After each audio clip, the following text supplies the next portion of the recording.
Assalamualaikum warahmatullahi wabarakatuh.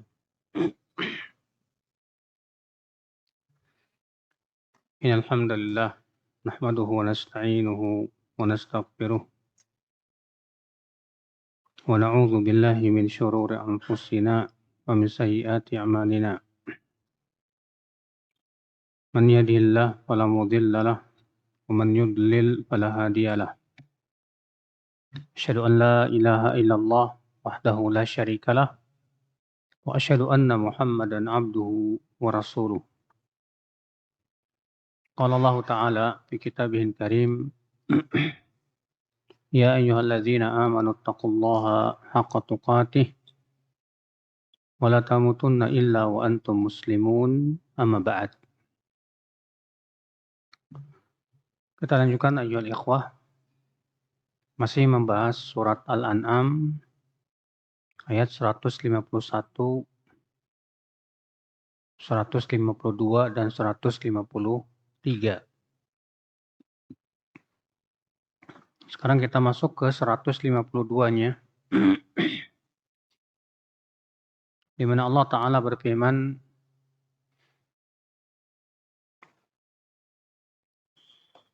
masih 151 ya. Allah firman, wala taqrabul fawahisha ma dhahara minha wa ma batan. Dan jangan kalian mendekati perbuatan fahisyah yang tampak maupun yang tersembunyi. Di sini Allah menyebutkan bahwa di antara perkara yang dilarang adalah mendekati fahisyah. Allah tidak mengatakan jangan lakukan fahisyah, tapi Allah katakan jangan dekati. Berarti ini memberikan kepada kita pemahaman bahwa segala sesuatu yang mendekatkan kita atau menjerumuskan kita kepada maksiat, maka hukumnya haram. Ya. Semua yang menjerumuskan kepada riba, haram. Semua yang menjerumuskan kepada zina, haram. Maka Allah mengatakan, wala taqrabul fawahish ma dhahara, baik yang tampak, wa ma batan maupun yang tersembunyi. Yang tampak seperti ucapan-ucapan, ya, ataupun perbuatan.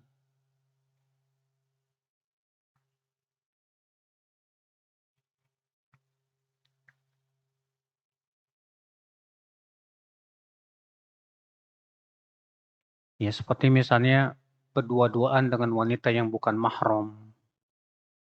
Itu adalah merupakan perkara yang dilarang. Kenapa? Karena itu menjerumuskan.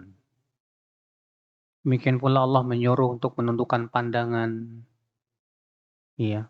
Kenapa? Karena pandangan itu akan menimbulkan apa? Zina mata. Demikian pula wama batan, dan apa-apa yang batin, yang tersembunyi.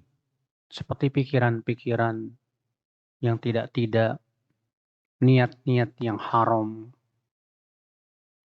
Lalu Allah berfirman, وَلَا تَقْتُلُوا النَّفْسَ الَّتِي حَرَّمَ اللَّهُ إِلَّا بِالْحَقِّ.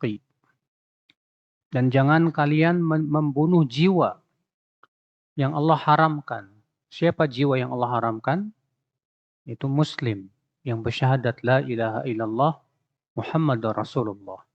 Illa bilhaq, kecuali dengan hak. Apa yang hak?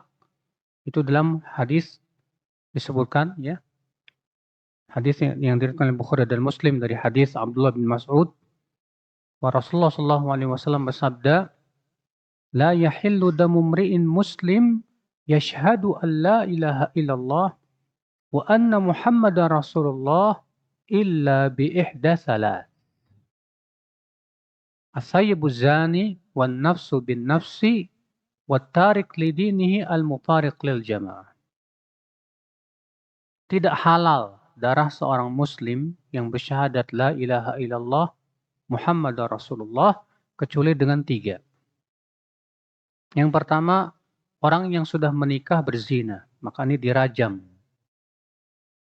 Yang kedua, orang yang membunuh jiwa dengan tanpa hak, maka ini dikisos dengan cara dibunuh lagi. Yang ketiga, orang yang murtad dari agama Islam, maka tugas pemerintah adalah menegakkan hukum qatl, pembunuh-bunuh. Ya. Tapi itu tugas pemerintah. Kalau pemerintah tidak melaksanakan, yaitu nanti pada hari kiamat akan diperhitungkan oleh Allah. Al-mufariq lil jamaah, yang meninggalkan al-jamaah. Ya, sebagian ulama menyebutkan al-mufariq lil jamaah masuk padanya orang yang pemberontak ahlul bughat. Maka ahlul bughat, pemberontak, dalam Islam boleh diperangi oleh pemerintah yang sah, boleh. Sebagaimana halnya Ali bin Abi Thalib memerangi siapa? Muawiyah. Ya. Kemudian Allah berfirman, "Dzalikum", yaitu yang disebutkan tadi, "Wassaqum bihi", yang Allah perintahkan, yaitu wasiatkan kepada kalian, "la'allakum ta'qilun", supaya kalian apa? Berakal. Artinya supaya kalian memikirkan itu, memahaminya.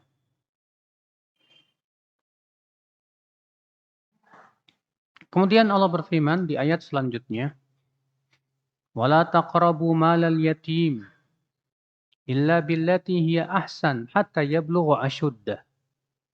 Dan jangan kalian mendekati harta anak yatim kecuali dengan cara yang lebih baik sampai ia telah dewasa.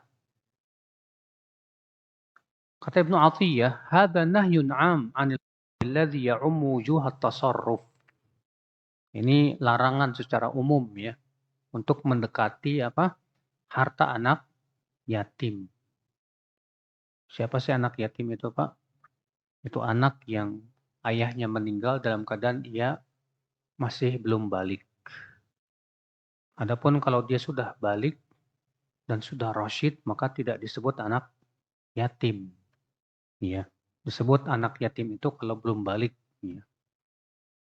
Nah, kalau misalnya anak yatim ini ayahnya meninggal, kemudian si anak yatim ini dapat warisan. Sementara kalau harta warisan itu diserahkan kepada anak yatim, ini bahaya. Kenapa? Karena anak yatim yang masih kecil belum bisa menggunakan harta. Maka berarti harta anak yatim dipegang oleh siapa? Oleh walinya yang amanah.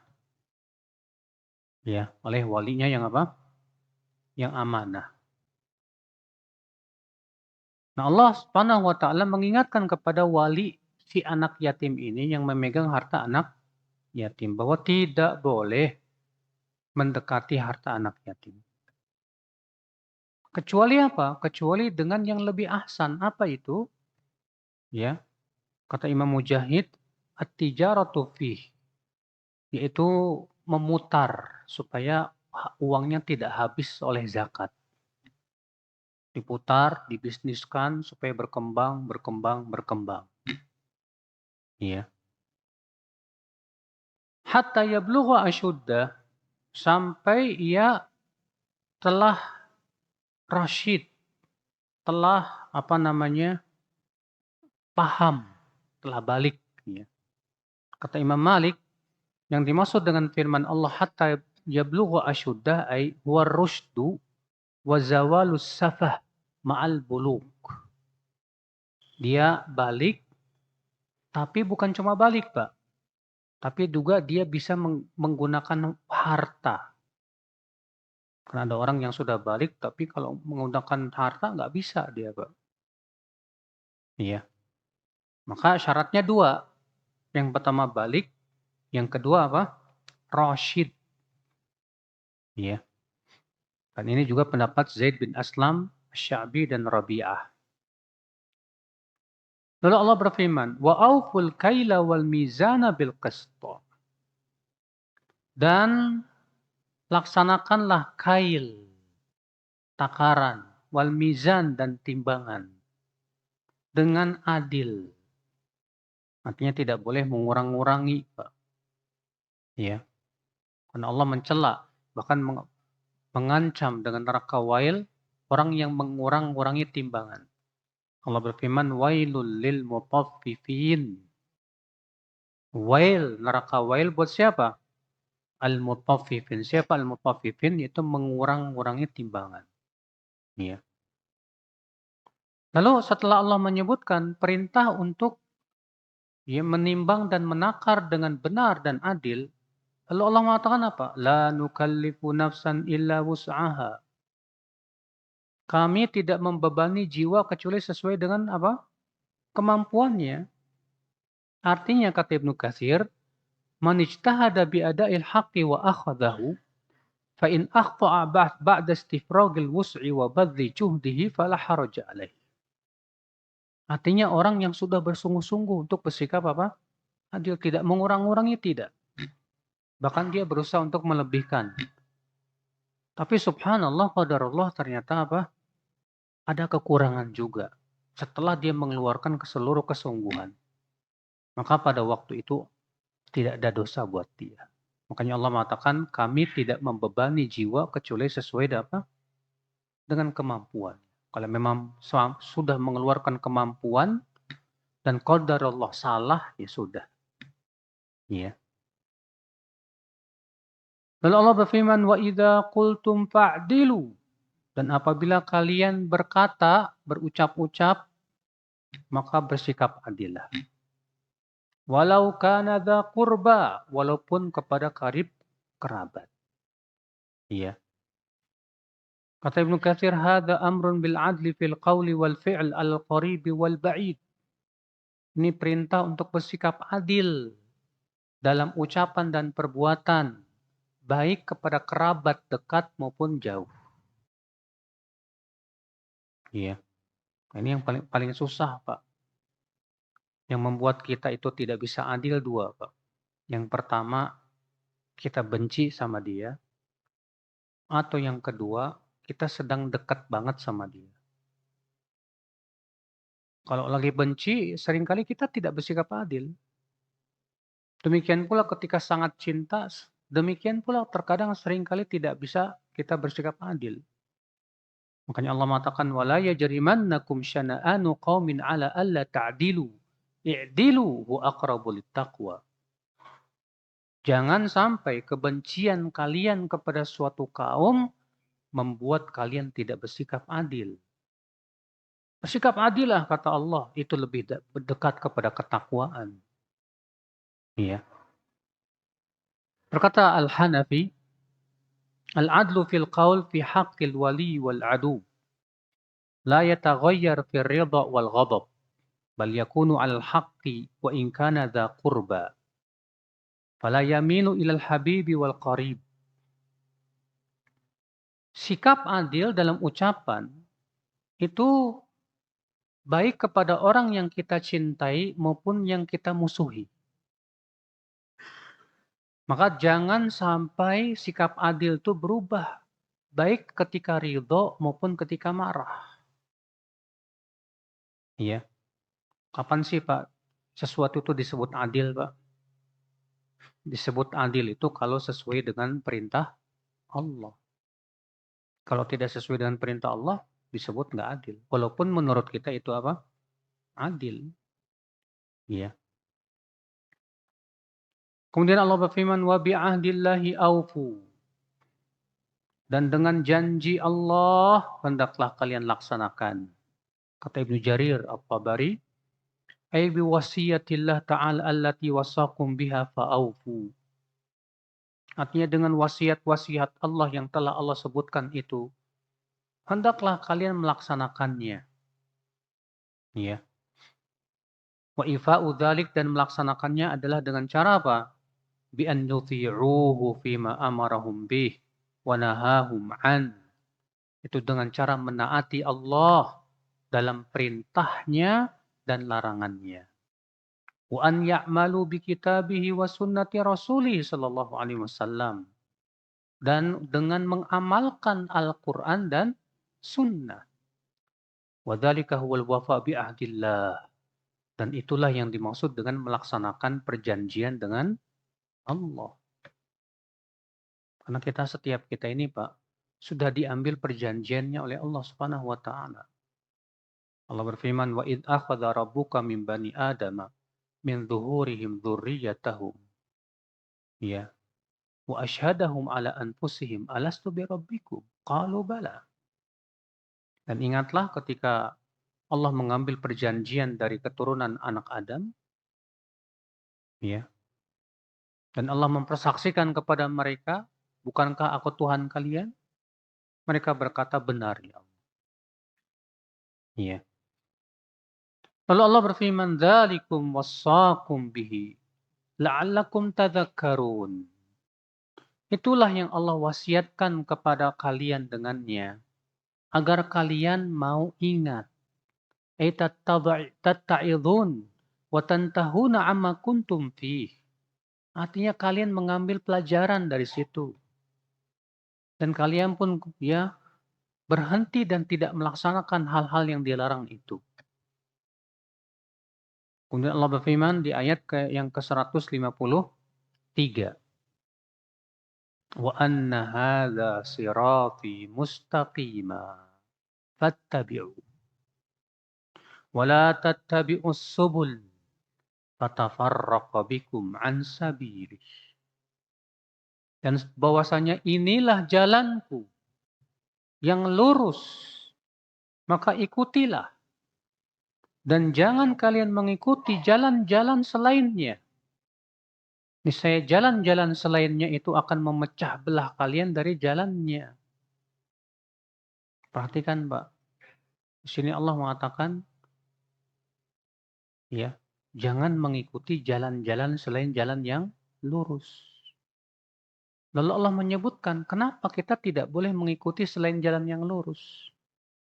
Allah mengatakan, niscaya jalan-jalan itu akan mencerai-beraikan kalian dari jalan yang lurus. Berarti ini memberikan kepada kita faedah apa, Pak? Bahwa disebut berpecah belah itu kalau tidak mau mengikuti jalan yang lurus. Makanya kalau kita kumpulkan ayat-ayat yang melarang perpecahan, itu selalu diikat dengan menaati Allah dan Rasul-Nya. Contoh misalnya Allah berfirman dalam surat Ali Imran ya. Wa'tasimu bihablillahi jami'an wa la tafarraqu. Peganglah oleh kalian tali Allah seluruhnya dan jangan bercerai-berai. Iya. Allah mengatakan pegang tali Allah. Tali Allah itu apa? Al-Quran dan hadis. Lalu Allah mengatakan apa? Jangan bercerai-berai. Berarti orang yang tidak mau berpegang kepada Al-Quran dan hadis pasti bercerai-berai. Contoh lagi dalam surat Al-Anfal Allah berfirman, "Wa athi'ullaha wa rasulah wa la tanaza'u fatafshalu wa tadhhaba rihukum." Taati Allah dan Rasulnya dan jangan berselisih. Niscaya kalian akan gagal dan hilang kekuatan kalian. Lihat Allah mengatakan taati Allah dan Rasulnya. Kemudian Allah mengatakan apa? Dan jangan berselisih. Berarti orang yang tidak menaati Allah dan Rasulnya berselisih. Iya, itu dia ya akhwal Islam. Nah di sini Allah tegas mengatakan begitu. Dan inilah jalanku yang lurus, maka ikutilah. Dan jangan kalian ikuti jalan-jalan yang lainnya. Iya. Fatafarraqa bikum an sabilih. Niscaya jalan-jalan tersebut akan memecah belah kalian dari jalan yang lurus. Abdullah bin Mas'ud radhiyallahu an berkata, "Khatta Rasulullah sallallahu alaihi wasallam khattan biyadi. ثم قال هذا سبيل الله مستقيما. ثم خط خطوطا عن يمين ذلك الخط وعن شماله. ثم قال وهذه السبل ليس فيها سبيل إلا وعليه شيطان يدعو إليه." Kata Abdullah Mas'ud, Rasulullah SAW menggambar garis-garis yang lurus. Lalu Rasulullah bersabda apa? Ini jalan Allah yang lurus. Kemudian Rasulullah menggambar, dia menggaris garis di kanan dan di kiri. Lalu Rasulullah bersabda apa? Ini jalan-jalan selainnya. Tidak ada satupun jalan di situ kecuali ada setan yang menyeru kepadanya. Lalu kemudian Rasulullah SAW membacakan ayat tadi, Pak. Wa anna hadza sirati mustaqima. Dan inilah jalanku yang lurus. Ikutilah. Dan jangan ikuti jalan-jalan selainnya ini. Misalnya jalan-jalan yang selainnya ini bisa memecah belah kalian dari jalan yang lurus. Ya. Lihat saudaraku sekalian. Al-Imam Mujahid ketika menafsirkan makna jalan-jalan selainnya ini yang di kanan di kiri, kata beliau apa? Al-bid'ah wasyubuhat. Yang dimaksud adalah bid'ah dan syubhat. Ya. Berkata Ibnu Qayyim rahimahullah menjelaskan ayat ini. Wal nadhkur fi siratil mustaqima fi siratil mustaqimi qawlan wajizan. Kita akan sebutkan tentang hakikat jalan yang lurus secara ringkas. Fa innan nasa qad tanawwa'at ibaratuhum anhu bihasbi sifati wa muta'allaqatihi. Karena kata beliau orang-orang berbeda-beda ungkapan ya, tentang apa itu as-sirat al-mustaqim itu. Sesuai dengan sifat dan hubungannya. Kata beliau, wa haqiqatu syai'un wahid. Sebetulnya hakikat jalan yang lurus itu satu. Wa huwa tariqullah alladzi nasabahu li'ibadihi musilan ilaih. Apa itu? Yaitu jalan Allah yang Allah telah pancangkan untuk hamba-hambanya agar sampai kepada Allah. Wala tariqa ilaihi siwah. Di mana tidak ada jalan selain itu yang bisa menyampaikan kepada Allah Subhanahu wa taala. Balil turuq kulluha masdudatun 'alal khalqi illa tariquhu alladhi nasabahu 'ala alsuni rusulih. Bahkan seluruh jalan tertutup kecuali jalan yang telah Allah jelaskan melalui lisan para rasulnya. Wa ja'alahu musilan li'ibadihi ilaih. Dan jalan itulah yang akan menyebabkan kita sampai kepada Allah. Apa itu? Wa huwa ifraduhu bil ibadah. Yaitu mengesahkan Allah dalam ibadah. Memurnikan ibadah hanya untuk siapa? Untuk Allah saja. Wa ifradu rusulihi bit ta'ah. Dan memurnikan ketaatan untuk rasulnya. Ya. Ini yang disebut dengan ittiba. Fala yushrak bihi ahadan fi ibadati. Maka tidak boleh Allah disekutukan dalam beribadah. Wala yushrak bi rasuli ahadan fi ta'ati. Dan tidak boleh Rasulullah disekutukan dalam ketaatan. Karena akhi, satu-satunya manusia yang tidak boleh diselisihi ucapannya siapa? Rasulullah. Selain Rasulullah SAW, bisa diambil, bisa dibuang. Manusia. Tapi Rasulullah tidak mungkin berbicara dari hawa nafsu. Allah berfirman, "Wa ma yantiqu 'anil hawa in huwa illa wahyu yuha." Maka semua yang Rasulullah ucapkan pasti benar. Makanya ketika Abdullah bin Amr bin Al-As, beliau berkata, "Kuntu aktubu kullama sami'tu min Rasulillah sallallahu alaihi wasallam." Dahulu, kata Abdullah bin Amr ya, aku mencatat semua yang aku dengar dari Rasulullah SAW. Aku catat semuanya. Fazajarani ba'du ashabi Rasulullah SAW. Rupanya sebagian sahabat ada yang memarahiku. Dan dia berkata, kaifa taktub kullama sami'ta min Rasulullah SAW wa huwa bashar yatakallam fi ridha wal ghadab. Bagaimana kamu mencatat semua yang kamu dengar dari Rasulullah? Beliau kan manusia biasa. Beliau bisa berbicara dalam keadaan marah maupun ridha. Kata Abdullah bin Amr apa? Fa'amsaktu 'anil kitabah.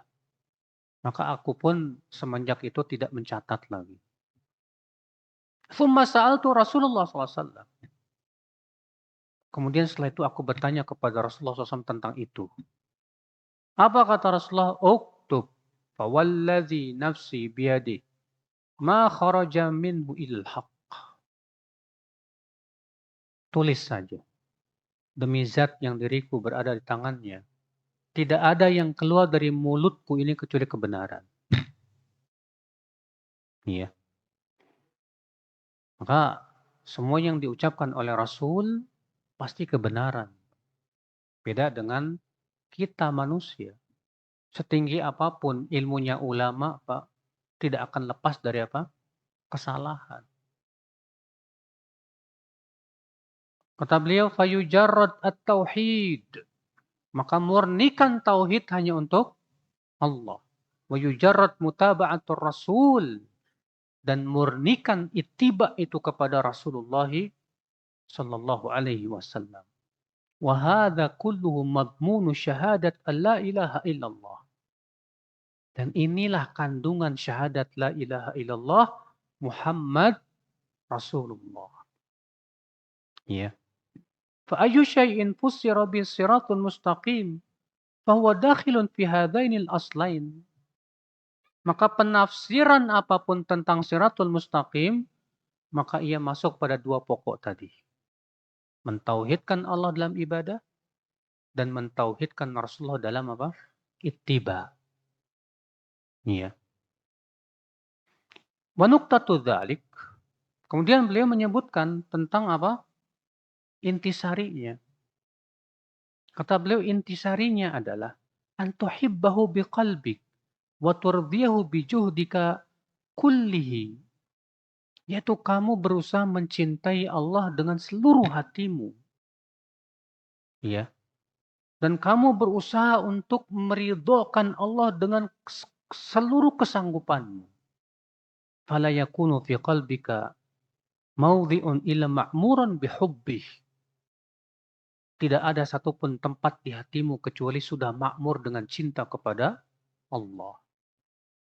Wala yakunu laka iradah wala muta'alliqah bimardha illa muta'alliqah bimardhati. Bahkan keinginan kamu saja selalu berhubungan dengan keridhaan Allah. Ini luar biasa. Ya, kalau keinginan kita seluruhnya selalu menginginkan yang Allah ridho itu luar biasa, Pak. Ya. Fal awwalu yahsulu bitahqiqi syahadat alla ilaha illallah. Adapun yang pertama, maka ini hanya bisa dengan merealisasikan syahadat la ilaha illallah. Sedangkan yang kedua, yaitu hanya bisa dengan merealisasikan syahadat Muhammad Rasulullah. Ya. Nah ini dia akal Islam, apa namanya, hakikat daripada as-sirat al-mustaqim. Jadi siratul mustaqim itu kata Imam Ibnu Qayyim apa tadi? Memurnikan ibadah dengan cara mentauhidkan dan memurnikan ittiba hanya kepada siapa? Rasulullah sallallahu alaihi wasallam. Kemudian penulis buku membawakan perkataan Abdullah bin Mas'ud. Qala Ibnu Mas'udin. Berkata Abdullah bin, siapa sih Abdullah bin Mas'ud itu, Pak? Beliau sahabat. Beliau ini orang yang keenam masuk Islam. Ya. Orang yang keenam masuk Islam. Yang pertama Khadijah. Kemudian Abu Bakar, kemudian Ali bin Abi Thalib, kemudian Utsman bin Affan. Yang keenamnya Abdullah bin Mas'ud radhiyallahu anhu. Antum tahu kisah masuk Islamnya Ibn Mas'ud? Suatu ketika Abdullah bin Mas'ud ya sedang menggembala kambing-kambing milik ya siapa saya lupa pentolan Quraisy itu.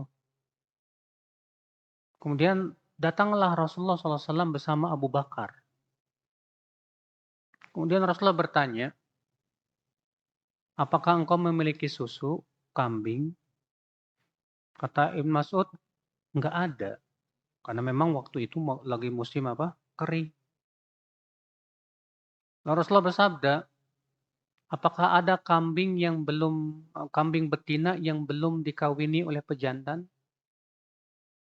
Kata Ibnu Mas'ud, ada. Boleh saya dika ya didatangkan ke saya? Maka Ibnu Mas'ud membawanya kambing betina yang belum dikawini pejantan, istilahnya masih perawan lah, Pak. Maka kemudian Rasulullah SAW memegang apanya, Pak? Susunya. Tiba-tiba apa yang terjadi? Tiba-tiba penuh dengan susu, Pak. Lalu kemudian Rasulullah memerasnya. Lalu Rasulullah minum, Abu Bakar pun minum dengan sampai kenyang. Setelah itu Rasulullah bersabda, "Uqlus." Kembalilah seperti semula. Kembali lagi seperti semula. Sementara Abdullah bin Mas'ud bengong, Pak. Ajib. Ini namanya mukjizat. Maka setelah itu beliau pun mengucapkan syahadat la ilaha illallah Muhammad Rasulullah. Ya. Dan Abdullah bin Mas'ud ini termasuk salah satu ulama sahabat. Ya, bahkan Rasulullah memuji Ibnu Mas'ud, ya, qiraatnya Ibnu Mas'ud itu dipuji oleh Rasulullah sallallahu alaihi wasallam. Ya. Kata beliau, "Man arada an yasma'al Qur'an kama unzil ghabban tariyan falyasma' min Ibnu Abi Ummi Abd." Siapa yang ingin mendengar bacaan Al-Quran yang masih murni, ya, masih bersih, seperti yang Allah turunkan, maka dengarkanlah bacaannya Abdullah bin Mas'ud radhiyallahu anhu arba'ah. Apa kata Abdullah bin Mas'ud? Man arada an yanzur ila wasiyyati Muhammadin sallallahu alaihi wasallam allati 'alaiha khatamahu falyaqra qawlahu ta'ala. Qul ta'alau atlu ma harrama rabbukum 'alaikum. Siapa yang ingin melihat kepada wasiat Nabi Muhammad SAW yang masih ada stempelnya, silahkan baca ayat tadi, surat Al-An'am ayat 151 sampai 153. Iya, lihat kata Ibnu Mas'ud, siapa yang ingin melihat wasiat Rasulullah SAW yang masih ada stempelnya, Pak. Ya, maka silahkan dibaca surat Al-An'am tadi ayat 151 sampai ayat 153. Ya. Dan Ubadah ibnu Samit meriwayatkan, ia berkata,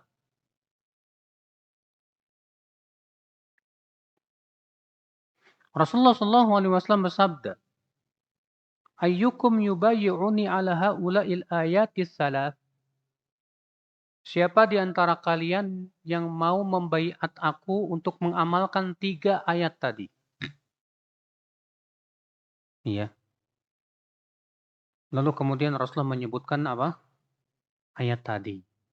Kemudian Rasulullah bersabda, "Man waffa bihinna fa ajruhu 'ala Allah." Siapa yang mengamalkan 3 ayat tersebut, maka pahalanya besar di sisi Allah. "Wa man intaqasa minhunna syai'an fa adrakahu Allah bihi fid dunya kanat 'uqubatu." Tapi siapa yang tidak melaksanakannya sebagian, lalu ia terkena sanksi di dunia, maka itu adalah sanksi untuk dia. "Wa man akharahu ilal akhirah kana amruhu ilallah." Tapi siapa yang sanksinya diundurkan oleh Allah sampai akhirat, maka itu urusan Allah Subhanahu wa taala. Jika Allah kehendaki, Allah akan siksa dia, dan jika Allah kehendaki, maka Allah akan maafkan dia.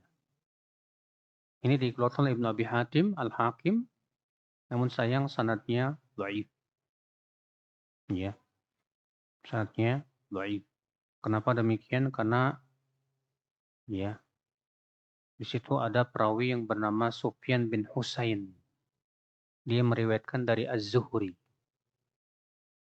Sufyan bin Husain ini thiqah, Pak. Kecuali periwayatannya dari siapa? Az-Zuhri. Maka periwayatan ia dari Az-Zuhri itu tidak sahih alias dhaif. Sehingga hadis ini tidak bisa dikatakan sebagai hadis yang apa? Yang sahih. Kemudian penulis buku membawakan hadis Mu'ad bin Jabal. Wa an Mu'ad bin Jabal radhiyallahu an. Qal, kuntu radifan Nabi sallallahu alaihi wasallam ala himar. Kata Mu'ad, aku pernah membonceng Rasulullah sallallahu alaihi wasallam di atas keledai. Di atas apa? Keledai ini menunjukkan ya bahwa membonceng orang di atas keledai atau kuda itu boleh. Iya. Yang tidak boleh itu, Pak, kalau kita tahu orangnya gede banget dan bisa membuat dia keberatan. Karena Rasulullah SAW melarang untuk memberikan beban yang berat kepada apa? Binatang tunggangan. Faqala li, maka Rasulullah bersabda kepadaku, kata Mu'ad bin Jabal, Ya Mu'ad, atadri ma haqqullahi 'alal ibad wa ma haqqul ibadi 'ala Allah? Tahukah kamu apa hak Allah atas hamba-hambanya? Dan apa hak hamba atas Allah? Ini hadis masyhur ini, Pak. Insyaallah antum sering mendengar hadis ini. Qultu Allah wa rasuluhu a'lam. Aku berkata, Allah dan Rasulnya yang lebih tahu. Ini adab ya. Kalau kita tidak bisa menjawab dan kita tidak tahu ilmunya, katakan Allahu a'lam. Ya. Qal, maka Rasulullah sallallahu alaihi wasallam bersabda, haqqullahi 'alal ibad an ya'buduh wa la yusyriku bihi syai'a. Hak Allah atas hamba-hambanya itu hanya beribadah kepada Allah saja dan tidak mempersekutukan Allah sedikit pun juga. Wa haqqul ibadi 'ala Allah, dan hak hamba atas Allah an la yu'adziba man la yusyrik bihi syai'a. Itu Allah tidak akan mengadab orang yang mempersekutukan Allah dengan sesuatu. Masya Allah. Ya. Qultu, kata Mu'ad bin Jabal, Ya Rasulullah, afala ubashirun nas? Boleh tidak aku memberi kabar gembira manusia dengan berita ini, ya Rasulullah? Ini kan luar biasa, Pak. Iya. Apa kata Rasulullah? La tubashirhum fayattakilu. Jangan. Dikhawatirkan mereka nggak mau beramal. Artinya cuma mengandalkan syahadat aja udah. Yang penting nggak berbuat syirik lah. Karena Nabi mengatakan Allah tidak akan mengadab orang yang tidak berbuat syirik. Nah, kalau disampaikan kepada orang awam nanti salah paham nanti, Pak. Wah, yang penting nggak berbuat syirik. Akhirnya apa? Akhirnya pelaku maksiat malah tambah berbuat maksiat. Makanya, akhi, ini menunjukkan ya bahwa tidak setiap ilmu bisa kita sampaikan kepada setiap orang, Pak. Orang yang ingin menyampaikan ilmu juga harus melihat audien. Jangan sampai ilmu itu jadi fitnah buat mereka. Makanya Ali bin Abi Thalib radhiyallahu an berkata, Bapak, Hadditsun nas bima yafhamun.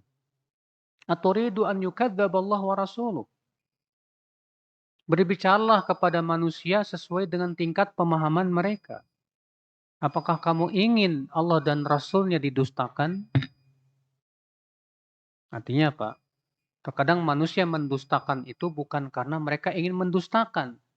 Tapi karena si da'inya yang nggak paham bagaimana menyampaikan ilmu. Hanya seorang da'i itu, Pak, bukan hanya sebatas tugasnya untuk menyampaikan ilmu doang. Tapi seorang da'i diminta untuk faqih. bagaimana melihat audiennya, kepada siapa dia akan sampaikan ilmu. Ya, nah demikian. Silakan azan dulu. Setelah azan kita buka tanya jawab. Bagi yang mau bertanya silakan. Nah, ada istilah penyembah akal dan penyembah hawa nafsu. Adapun penyembah hawa nafsu itu Allah sebutkan dalam surat Al-Jathiyah. Allah berfirman, "Afara'aita man ittakhadha ilahahu hawa wa adallahu Allahu ala ilm." Bagaimana pendapatmu tentang orang yang mengambil hawa nafsunya sebagai ilah, sesembahan? Dan Allah pun sesatkan ia di atas keilmuan. Orang yang menyembah akal, sebetulnya dia menyembah hawa nafsu. Ya. Apakah ini termasuk syirik besar? Tergantung jenisnya apa. Kalau mengikuti hawa nafsu dalam artian dalam permasalahan yang itu jelas syirik, maka itu syirik. Tapi kalau mengikuti hawa nafsu dalam perkara yang sifatnya itu bid'ah, maka itu dihukumi apa? Bid'ah. Kalau mengikuti hawa nafsu dalam perkara maksiat, maka itu apa? Maksiat. Ya.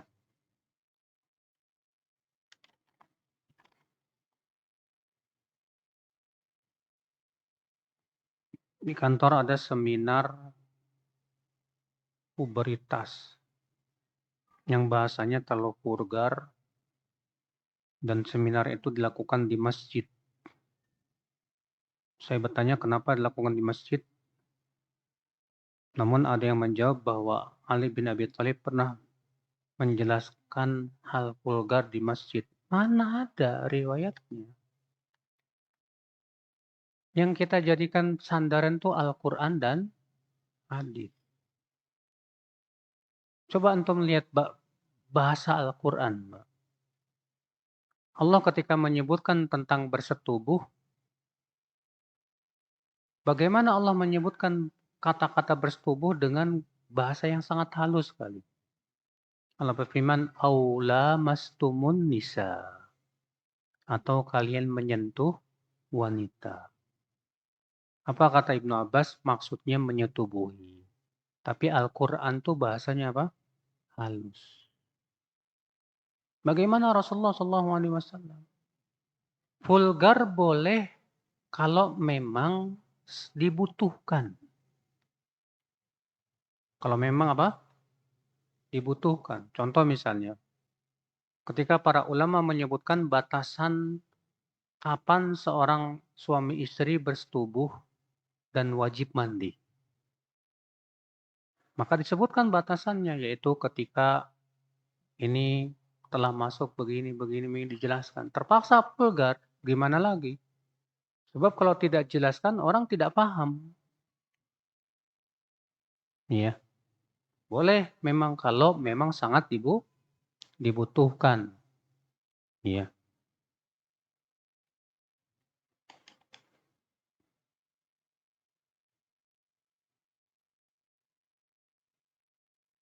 Kakak perempuan saya baru meninggal kecelakaan motor ketika akan antar paket toko online.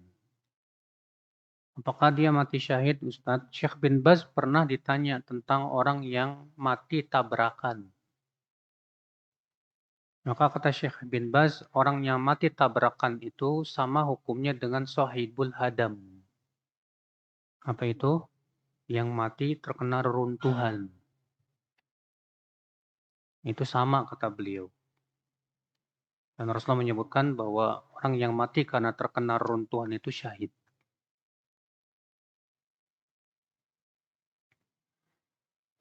Saya pernah mengikuti ziarah ke salah satu pondok pesantren yang ada makam orang soleh, menurut pandangan mereka.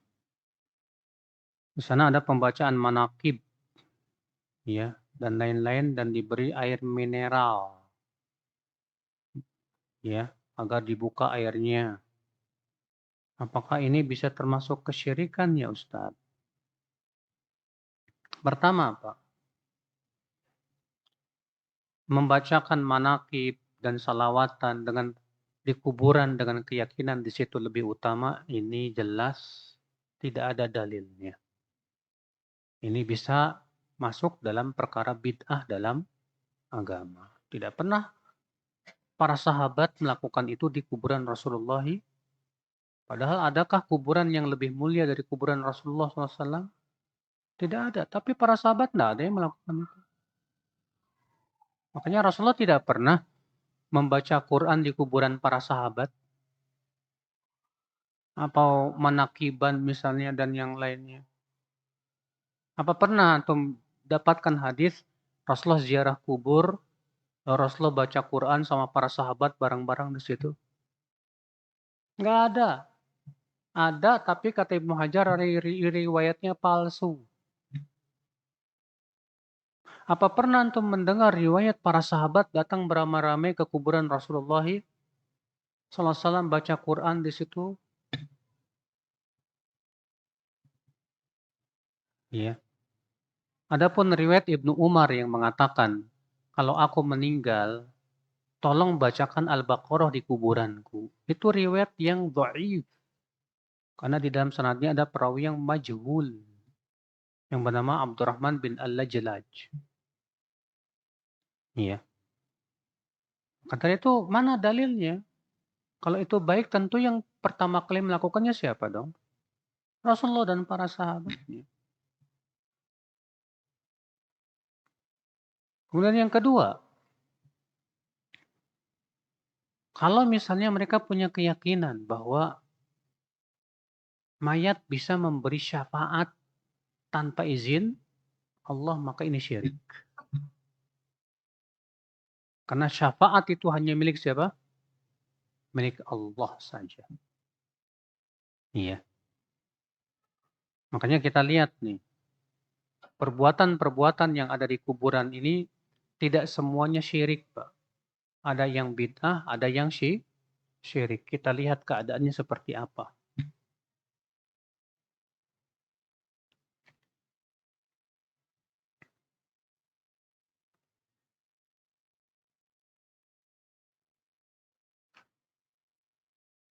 Apakah kisos itu sama dengan balas dendam ya Ustadz? Balas dendam itu biasanya dari orang yang dizolimin, Mas. Antum dipukul, antum mukul lagi, itu namanya balas dendam. Adapun yang menegakkan hukum kisos itu siapa? Qadhi. Ya, qadhi. Bukan keluarga mayat, bukan. Tapi ini disampaikan kepada qadhi, nanti qadhi akan melihat ya benar tidak, ada syubhat apa tidak.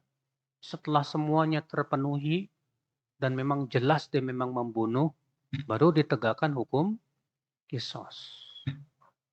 Kecuali kalau keluarga mayat memaafkan. Iya. Jadi itu bukan balas dendam, bukan. Itu dalam rangka menegakkan syariat Allah. Iya. Hadis sholat sunnah 12 rakaat akan dibuatkan rumah di pinggir surga. Di pinggir surga. Kayaknya nggak ada deh tambahan pinggiran surga, Pak. Yang ada itu di surga. Iya. Sholat rawatib aja atau campuran sholat duha atau tahajud itu khusus sholat rawatib. 12 rakaat itu adalah 2 rakaat sebelum subuh, 2 rakaat sebelum 4 rakaat sebelum zuhur, 2 rakaat setelah zuhur, 2 rakaat setelah maghrib, dan 2 rakaat setelah isya. Nah ini dia 12 rakaat itu. Iya.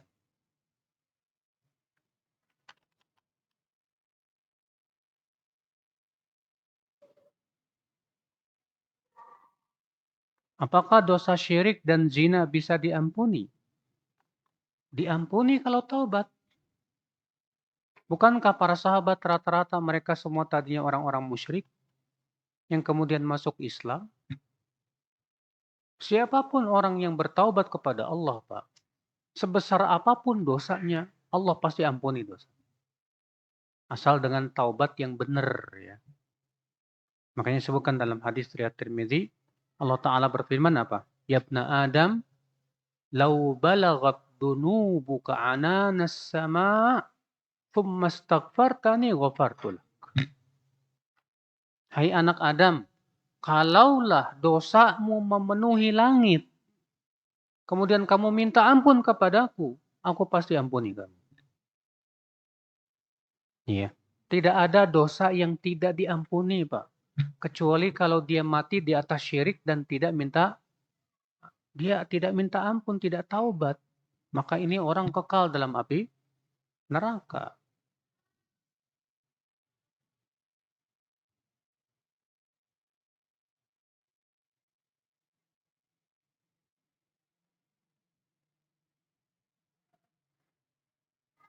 Anak yatim usia SMU atau SLTP, Ustadz. Apakah masih bisa menerima santunan? Sudah kita sebutkan tadi Pak, disebut anak yatim itu kalau sudah balik, belum balik, maaf. Adapun kalau sudah balik, maka tidak lagi disebut anak yatim. Boleh menerima santunan, boleh kalau dia miskin. Kalau dia apa? Miskin dan susah hidupnya, maka kita bantu dia. Bolehkah berdoa di saat sholat, di saat sujud dengan bahasa Indonesia? Khilaf para ulama. Menjadi 4 pendapat. Jumhur, kebanyakan ulama mayoritas berpendapat bahwa bagi mereka yang tidak bisa bahasa Arab, boleh. Bagi mereka yang tidak bisa bahasa Arab apa? Boleh. Tapi bagi mereka yang tidak yang bisa bahasa Arab, khilaf para ulama. Sebagian mengatakan boleh. Sebagian mengatakan makruh. Dan sebagian lagi mengatakan haram. Iya. Pendapat yang kuat wallahu alam bahwa orang yang bisa bahasa Arab lebih baik dengan bahasa Arab. Karena kita sangat dianjurkan Pak untuk berbahasa Arab, Pak. Ya, Ibnu Taimiyah saja dalam kitab Iqtida' Shiratal Mustaqim mengatakan kalau ada 2 orang dua-duanya bisa bahasa Arab, lalu dia berbicara dengan selain bahasa Arab, maka ia telah melakukan perkara yang makruh. Makanya Umar melarang raponah, yaitu berbicara dengan selain bahasa Arab.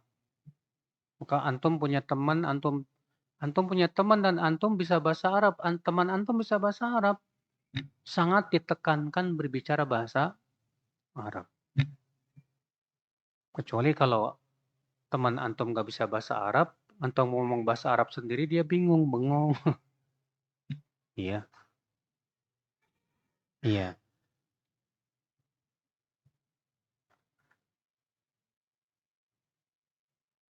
Bolehkah saya membaik-baikan atasan padahal tidak sesuai dengan kenyataan? Atasan berbuat zolim, Ustaz. Hanya karena saya takut dipersulit kerjaan dan takut karir mandek. Membaik-baikan atasan ini maksudnya apa sih? Hah? Kalau maksudnya membaik-baik atasan artinya kamu mengikuti kezolimannya, haram. Kalau yang dimaksud dengan membaik-baikan atasan artinya antum tetap bersikap baik sama dia, ya nggak masalah. Cuma berusahalah untuk mengingatkan ketika antum punya kemampuan untuk mengingkari. Ya. Nah ini makanya saya mau tanya dulu apa maksudnya membaik-baikan atasan itu apa? Gimana maksudnya ini?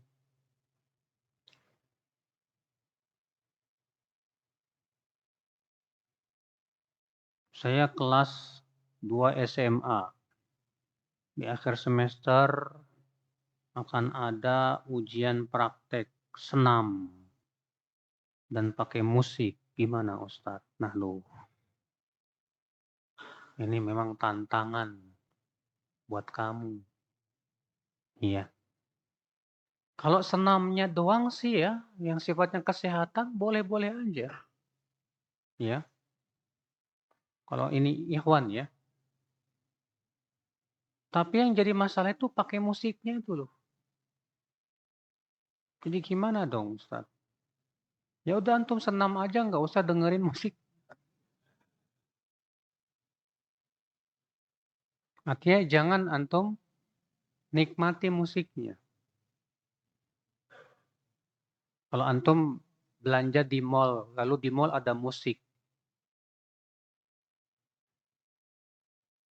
Kalau antum menikmati, dosa. Tapi kalau antum tidak menikmati, tidak dosa. Makanya kata para ulama, bedakan antara memperhatikan dengan sebatas mendengar lewat begitu aja. Dalilnya hadis. Bahwasanya Rasulullah SAW sedang berjalan bersama Ibnu Umar. Lalu terdengarlah suara seruling seorang penggembala. Maka Rasulullah menutup apa? Telinganya. Dan Rasulullah terus menutup telinganya dan bertanya kepada Ibnu Umar, Asami'ta, masih terdengar nggak? Sampai Ibnu Umar mengatakan sudah tidak terdengar. Lalu kemudian Rasulullah pun membuka apa? Telinganya. Di situ Rasulullah membiarkan Ibnu Umar apa? Mendengar. Dan tidak menyuruh Ibnu Umar untuk apa? Menutup. Sehingga kata para ulama, ini menunjukkan beda antara menikmati dengan sebatas mendengar lewat begitu aja. Kalau mendengar lewat begitu saja, tidak berdosa. Yang berdosa itu menikmati sampai kepala antum goyang-goyang gitu. Ya, atau tangan antum goyang-goyang atau apa gitu. Nah, ini yang bahaya, Pak.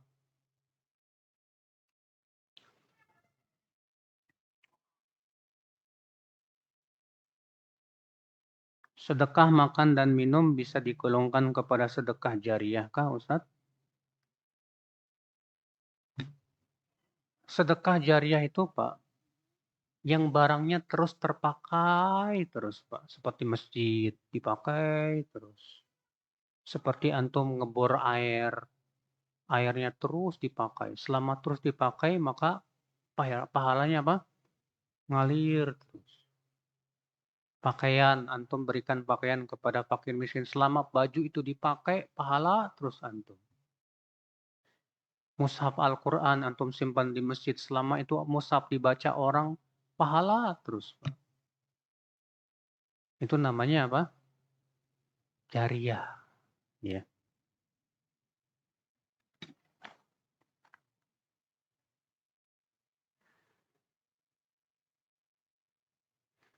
Apabila seseorang menyandarkan kesembuhan pada dirinya lewat batu khusus penyembuh, ini ucapannya ini berbau syirik nih, Pak. Karena batu tidak bisa menyembuhkan. Yang menyembuhkan siapa? Allah Subhanahu wa taala. Sudah gitu dia menyandarkan kesembuhan pada dirinya. Ini jelas syirik. Kewajiban dia bersandar kepada siapa? Allah. Bukan kepada batu, bukan. Ya. Kemudian batu ini coba tanya kepada para dokter yang memang ahli. Benar nggak nih batu ini bisa apa? Berkhasiat menghilangkan penyakit ini dan itu. Karena banyak sekarang Pak diklaim ini batu bisa menghilangkan penyakit ini dan itu. Ternyata sebetulnya setelah penelitian nggak ada penelitiannya Pak. Cuma diklaim aja. Makanya rata-rata tuh yang kayak gituan tuh masuk ke Indonesia apa? Sebagai alat kesehatan atau aksesoris? Aksesoris. Bukan alat kesehatan. Iya. Makanya antum coba tanya dulu kepada para ahlinya. Ya. Benar nggak sudah ada penelitian bahwa memang batu tersebut bermanfaat untuk kesehatan. Demikian wabillahi taufik. Assalamualaikum warahmatullahi wabarakatuh. Subhanallah.